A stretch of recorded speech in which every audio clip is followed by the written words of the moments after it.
Junior ডাক্তারদের এই কর্মবিরতি সিদ্ধান্ত এটা দুর্ভাগ্যজনক। যখন সুপ্রিম কোর্ট পর্যন্ত বলেছেন কাজে যোগ দিতে, তারপরে এই সিদ্ধান্ত ভাবা যায় না।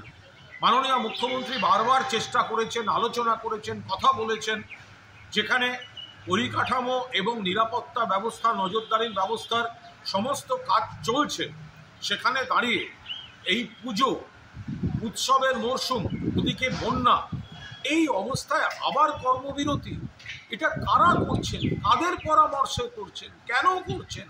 সাধারণ মানুষ, গরিব মানুষ যারা সরকারি স্ট্রাকচারে যায় চিকিৎসার জন্য, তাদেরকে আপনারা বাধ্য করছেন হয়রানি থেকে প্রাইভেট হাসপাতাল, নার্সিংহোমের দিকে যেতে। বেশি খরচা হবে, স্বাস্থ্যসাথী কার্ড থাকলে বাঁচোয়া, নইলে প্রচুর বিল।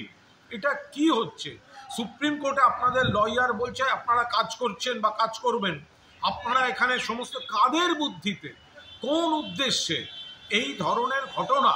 আরজি কর, তার তদন্তে এখন সিবিআই, যে অ্যারেস্ট হয়েছে সেটা কলকাতা পুলিশ করেছে, তদন্তে সিবিআই, আর অন্যদিকে সুপ্রিম কোর্ট হচ্ছে মামলাটি দেখছে।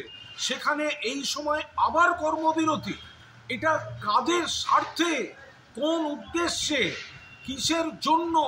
এত মানুষের এই সময়টা চিকিৎসার জরুরি পরিষেবার দরকার হতে পারে, বন্যা পরিস্থিতি রয়েছে, পুজো এবং উৎসবের মরশুম রয়েছে, এত মানুষের অর্থনীতি জড়িত, সেখানে আপনারা এক সাধারণ মানুষের কথা না ভেবে, এটা কাদের পরামর্শ, কারা চাইছে এই ধরনের পরিস্থিতি তৈরি করতে? দয়া করে আপনারা এগুলো পুনর্বিবেচনা করুন এবং মাননীয় মুখ্যমন্ত্রী যেখানে নিজে তিনি বারবার অতীত আহ্বান জানিয়েছেন, আবেদন জানিয়েছেন, আপনারা কাজে যোগ দিন।